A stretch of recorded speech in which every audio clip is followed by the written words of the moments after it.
Најпрво сакам да изразам благодарност до сите лидери на политички партии кои што беа денеска присутни на нова лидерска средба, затоа што сите едногласно одлучивме дека здравјето на граѓаните ни е преди наце и дека треба да ги напуштиме, што би се рекло, тесните партиски интереси во моментите кога тоа најмногу нацијата и граѓаните на Македонија го очекуваат од нас, и тоа се случи практично на денешната средба. Едногласно со консензус практично сите донесовме одлука дека одложувањето на предвремените парламентарни избори, кои што претходно беше закажано за 12 април, е возможно и треба да се случи. Она за кое што се разви дилема и за кое што имаше дискусија за време на состанокот беше да се најде правна основа како сето тоа да се реализира. Она кое што беше став на ВМРО-ДПМН во минатото, сега и ќе биде став и во иднина, тоа е да се почитуваат пред се Уставот, а потоа и законите.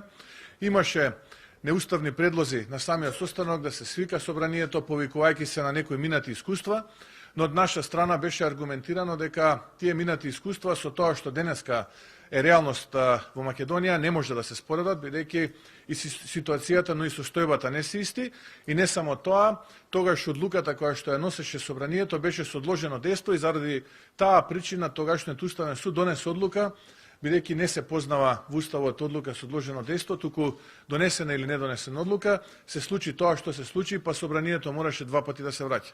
Нашиот став беше дека е потребно, веднаш после лидерската средба, откако што со консензус се донесе став да се одложат изборите, да се формира експертски тим кој што ќе донесе правна основа, односно правен фундамент за одлука, која што понатаму ќе значи и ќе подразбира одложување на предвремените парламентарни избори. Тоа е првиот заклучок. Вториот заклучок е она кој што ВМРО-ДПМН го побара, а е различно од тоа што го изнесоа лидери на политички партии, е дилемата дали да имаме кризна состојба на целата територија или да имаме прогласување на вонредна состојба. Она кое што е важно да се напомене следново, дека Уставот предвидува вонредна состојба, не предвидува кризна состојба, но она кое што исто така значено е што вонредна состојба практично не е регулирана со закон, односно не е регулирана методологијата и одговорноста што би значило прогласување на вонредна состојба и кои би биле чекорите. Додека пак постои закон за справување со кризи и тој во минатото беше аплициран, односно кога беа, се сеќавате, оние поплави во Скопје и ширум Македонија, тогаш се повикувавме на тој закон и се формираше кризен штаб и се действуваше визави она кое што е дефинирано со законот за кризи. Така што, можеби, треба експертите кои што подоцна во денот ќе разговараат најпрвин 30 дена да се прогласи веднаш состојба на криза на целата територија на државата, дури потоа да се примени кон вториот чекор, а тоа е прогласување на вонредна состојба или пак некои понатамошни парцијални определувања на криза во определени региони кои што ќе бидат зафатени со пандемијата на коронавирусот. Така што, генерално тука би го заклучил она кое што ние како ВМРО-ДПМН го добивме како впечаток од денешниот состанок, од денешната лидерска средба. Остануваме на нашите ставови кои што јас во минатото ги споменував, а тоа е дека приоритет останува здравјето на граѓаните и справување со пандемијата која што ја предизвика овој коронавирус. Предупредувавме за сериозност, исто така ја користам оваа прилика да предупредам и на имплементирање, односно мониторирање на она што ни се случува во државата, како се аплицираат оние мерки и препораки кои што ги носи владата, за да не ни се случува пресконференција една во 13:30 во денот да кажуваме дека немаме нови случаи, истото тоа да ни се случува понатаму од страна на претседателот на државата во 19 часот, за да потоа во 20 часот излезе министерот за здравство и рече имаме нови 5 случаи. Така што јасно треба да се следи она кое што државата како препорака го дава, апелот наш до граѓаните тоа да го почитуваат безусловно, затоа што само на тој начин може да се намалат ризиците од нови случаи кои што би ја зголемиле практично зафатеноста од страна на коронавирусот овдека во нашата држава. Понатаму, секундарно справување би значило и справување со економската криза, за која што апелирам уште пред 7 дена да се преземат соодветни чекори и мерки. Се сеќавате, тогаш имавме целосна пасивност од страна на владата, која што во тој момент велеше ако има потреба ќе интервенираме. За 7 дена потоа гледаме дека представници на некои политички партии и самата влада велат дека дојде денот кога ќе треба да се интервенира, иако ние уште пред 7 дена апелиравме да тоа да се случи час поскоро, за да може стопанството колку толку да опстане. Истовремено предложивме низа мерки кои што значат, како што кажав, превенција и справување со здравствената криза, санитарната криза гледаме, немаме мерки од страна на поедини општини, поедини центри кои што треба да ја спроведуваат, и такви мерки предвидовме како ВМРО ДПМН.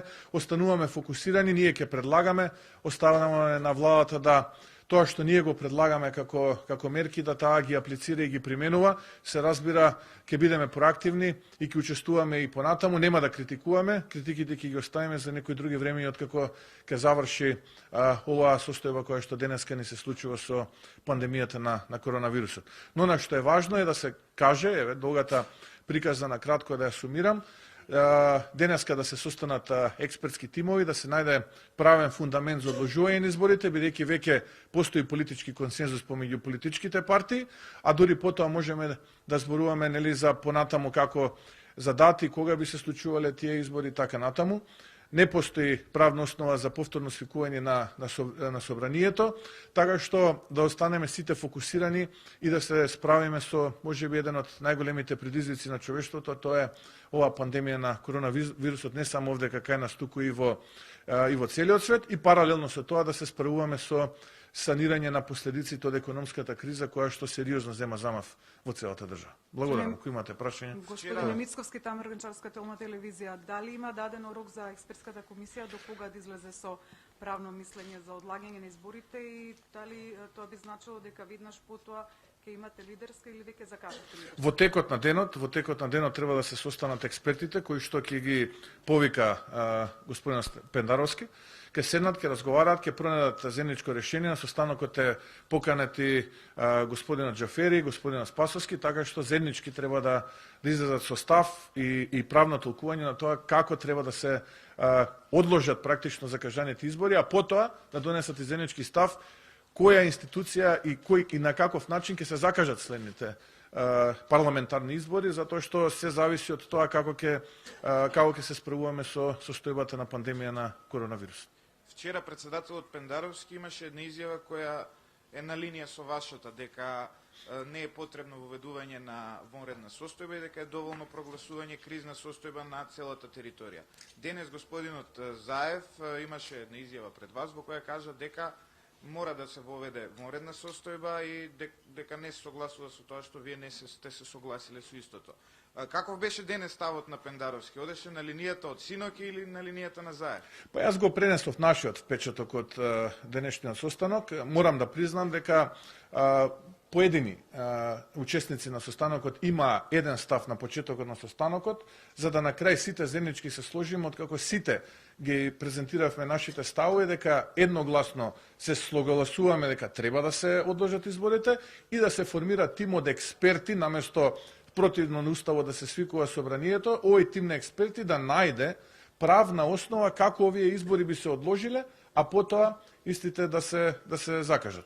Ке останам на пристојното однесување и нема да пренесувам други детали од она кое што се случуваше денеска на состанокот. Можам само нашиот став да го пренесам, а тоа е дека ние од пред 7 дена бараме веднаш прогласување на кризна состојба на целата територија на државата. Да, свесни сме дека таков институт не постои регулиран во уставот, но затоа пак постои закон за справување со кризи, кој што регулира методологија како да се справуваме со кризите и кои институции какви ингеренции имаме, додека пак во уставот постои институт вонредна и воена состојба, но затоа пак не постои закон и методологија како да се однесуваат институциите и постои сериозна недоверба за девијантно однесување на поедини институции.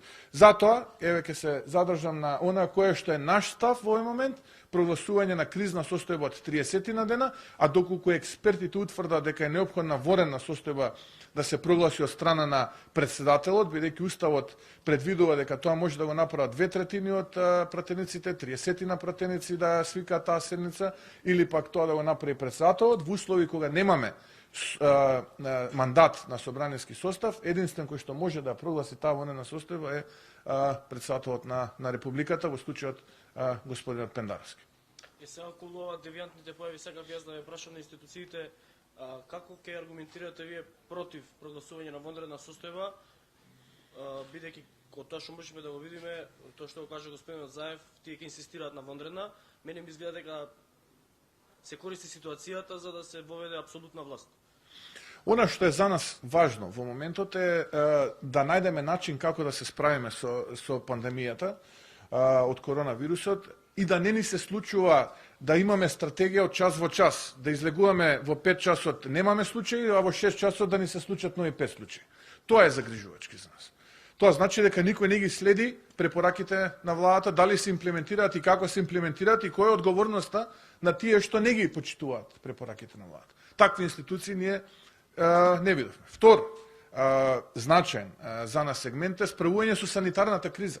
Вие гледате, се прскаат улици, се дезинфецираат, се справуваат држави, кај нас, за жал, такво нешто не постои да имаме. Трета работа. Кои се мерките, економските мерки? 7 дена на 4 пресконференции лично ние зборувавме кои што треба како држава да ги превземеме за да се справиме со економската криза која што ни е на предпорти. 110 милиона се нашите анализи дека месечно евра ќе не чини ова што денеска имаме застој во стопанството. Нас ни се подитно како држава ни се потребни најмалку половина милиарда евра. Да ги најдеме, да ги обезбедиме за да можеме да ја санираме штетата во економијата, затоа што луѓе ќе останат без работа, бизниси се затвараат, сето тоа може да предизвика сериозна дисторзија на макроекономски план. Но еве, ајде тоа да го оставиме како терцијален аргумент. Што се однесува до одложувањето на избори, рековме тоа е во моментот политичка одлука безусловна, односно мора да се случи тоа, да оставиме експертите да го најдат вистинскиот начин како тоа да биде правно аргументирано и подкрепено. Тоа ќе се случи во текот на денот, ние се сложивме внатре, дека одлуката на експертите, начинот, методологијата, сите ќе ја почитуваме. Ете, тоа е она кое што би го кажал како заклучок, кој што е поврзано со кризна состојба, ворена состојба или нешто друго. А кој ги избира тие експерти? Председателот Пендаровски.